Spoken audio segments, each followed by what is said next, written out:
L'audience est ouverte, veuillez vous asseoir.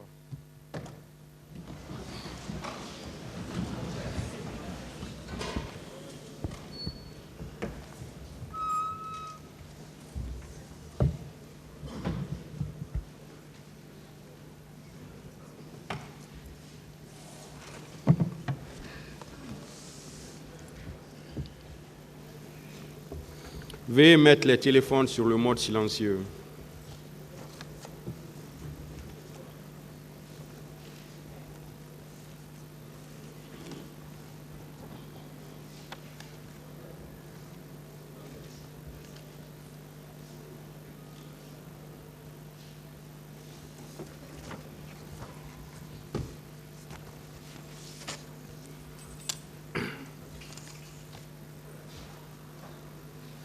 Ministère public compte M. C.C. Raphaël Abba, M. Alpha Madou Baldé, M. Marcel Guilavogui, M. Claude Pivi, M. Moussa Kieboro Kamara, M. Ibrahima Kamara Di Kalonzo, M. Aboubakar Diakité Di Toumba, M. Blaise Goumou, M. Moussa Dadis Kamara, M. Mamadou Aliou Keita, M. Abdoulaye Chérif Diaby, M. Paul Mansa Guilavogui.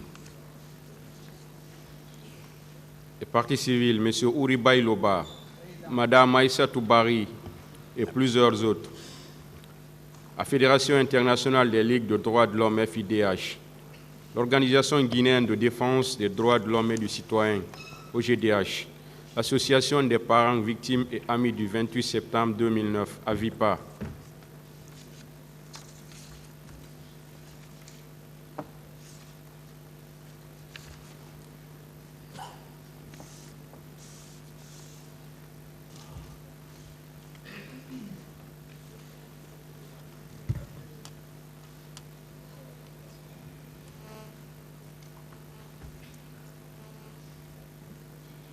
Monsieur Ouribaï Loba.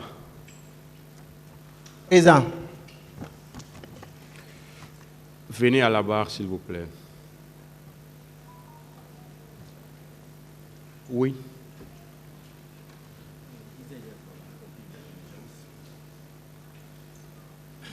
Le ministère public a la parole.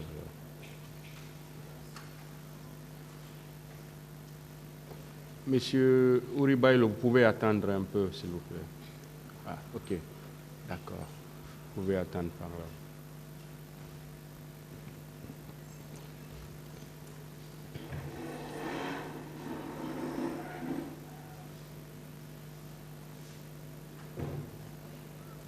Oui, monsieur le procureur. Merci bien, Monsieur le Président. Honorables assesseurs, hier, avant qu'on ne quitte la salle, le ministère public disait qu'il a accompli un certain nombre de diligences dont il veut livrer ce matin les résultats.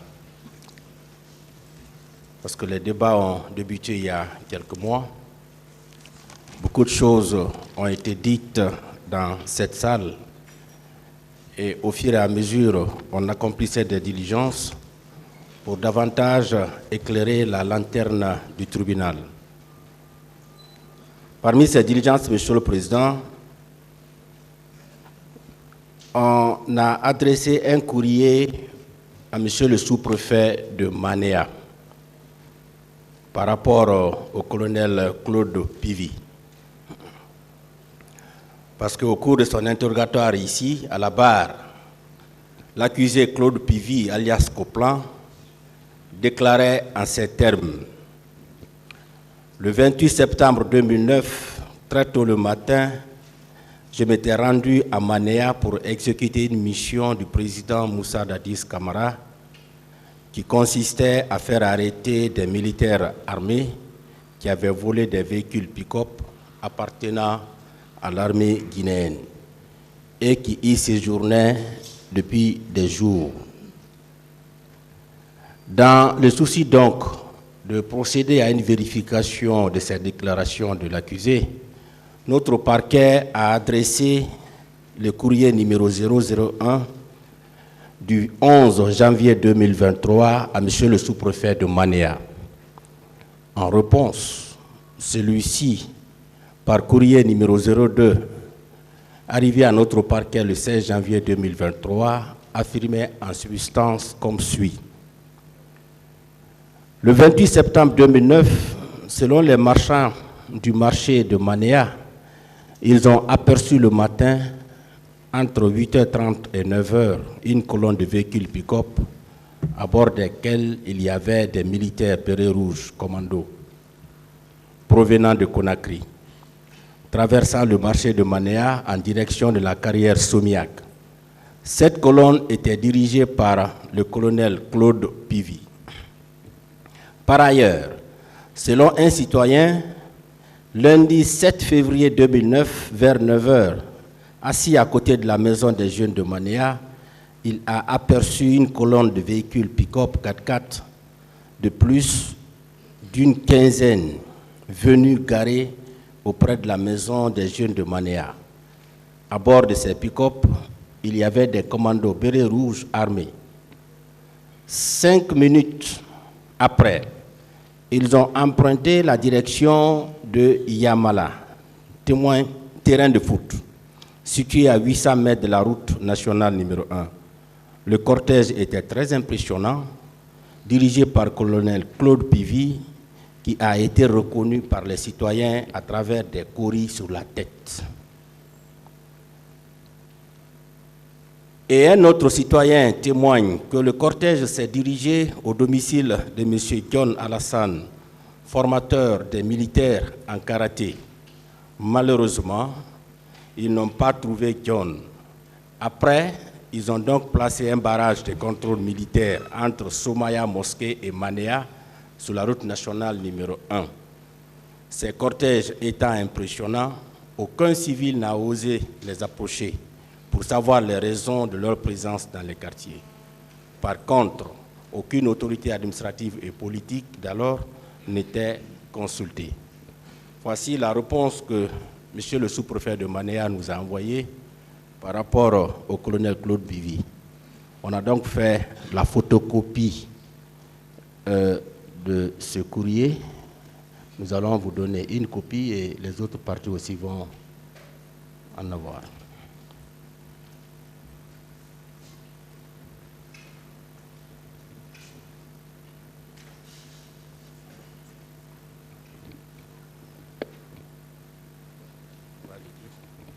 Monsieur le Président, on va donner lecture de ces courriers ou bien vous préférez qu'on les partage simplement? Voilà, c'est mieux, Monsieur le procureur, parce que je ne comprends pas. C'est mieux que vous partagez les courriers, peut-être au moment venu. D'accord. Vous pouvez les commenter. Il n'y a pas de problème. Alors, merci bien.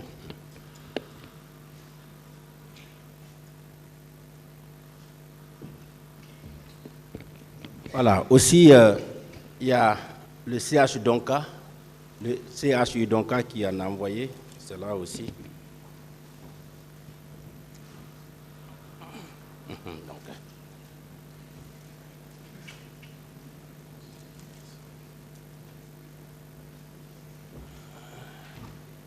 Il y a la clinique Marwan par rapport à CC Raphaël qui a aussi envoyé une réponse.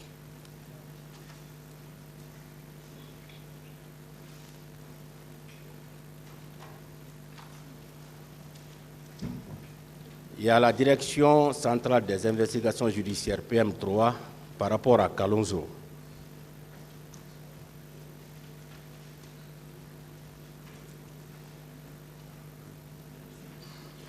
Il y a la Banque centrale par rapport à l'ouverture d'un compte au nom du régiment commando.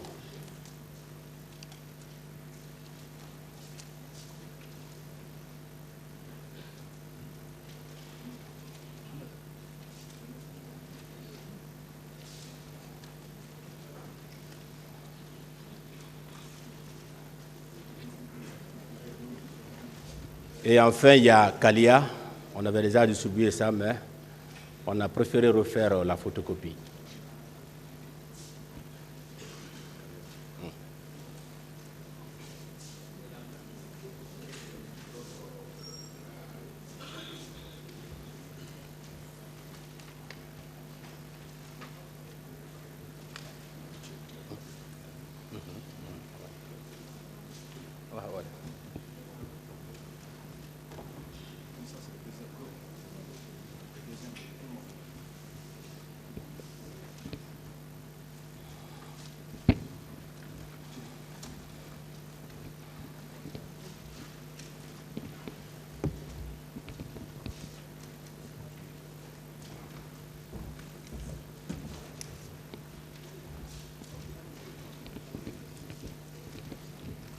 C'est bon.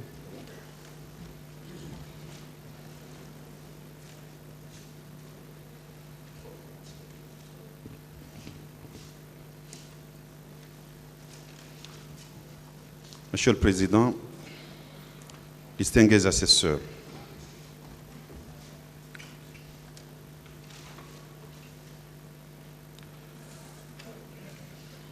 nous avons également apprêté la liste provisoire des témoins que nous entendons faire citer. Nous les avons catégorisés en deux. Il y a certains témoins qui avaient déposé devant le pool des juges d'instruction. Et dans notre lecture des faits, nous avons estimé que ces témoins-là doivent également venir à la barre de ce tribunal-là pour déposer. Ensuite, il y a une catégorie de témoins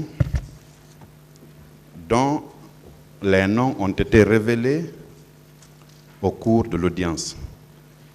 Donc ces témoins n'avaient pas préalablement été entendus par le pool des juges d'instruction. Nous voulons également les citer.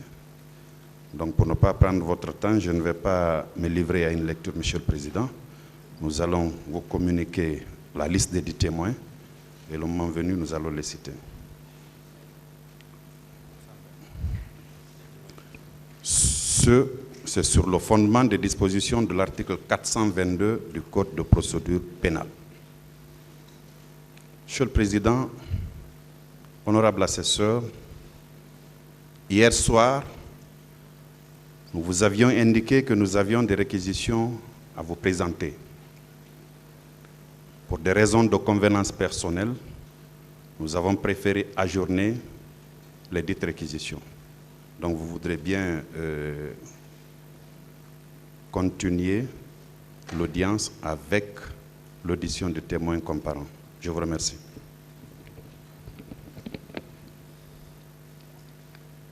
Vous avez fini de distribuer les pièces. Monsieur Uri Bailo.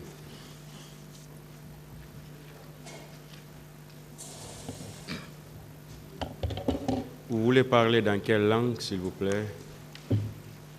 Français, Monsieur le Président.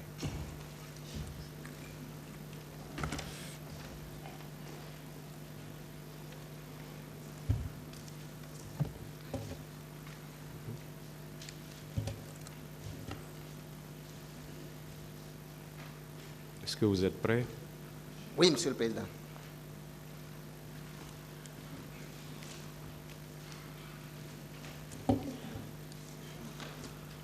Quel est votre nom, s'il vous plaît? Je me nomme Ouribay Loba.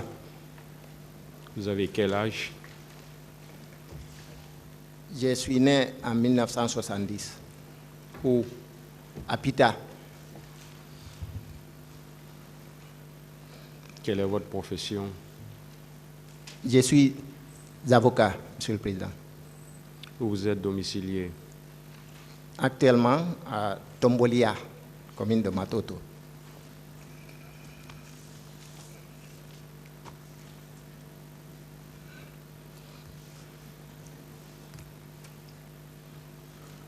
Alors, dites au tribunal ce que vous savez dans cette affaire. Merci, Monsieur le Président, honorables assesseurs. Permettez-moi, avant toute chose, d'envoyer une pensée très pieuse, mais très forte, à toutes les victimes, aux morts, aux disparus, aux femmes violées, aux personnes battues. Bref, même à toutes les personnes, même n'ayant pas été, ayant eu une petite blessure, mais qui ont tout simplement été tellement impressionnées par la violence des massacres.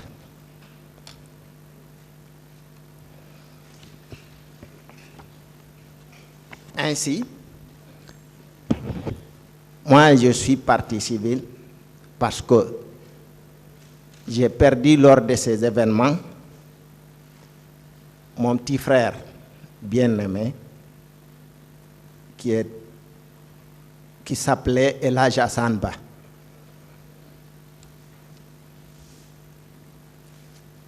Ce jour du 28 septembre,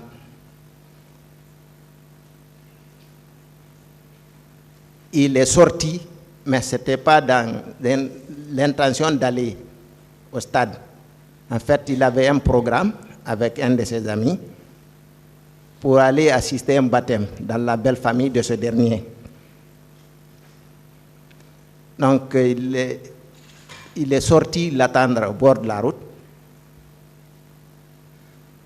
Mais il a été emporté par la vague des mouvements, la foule des manifestants qui l'a suivi. L'a suivi sans même savoir comment il est arrivé au stade.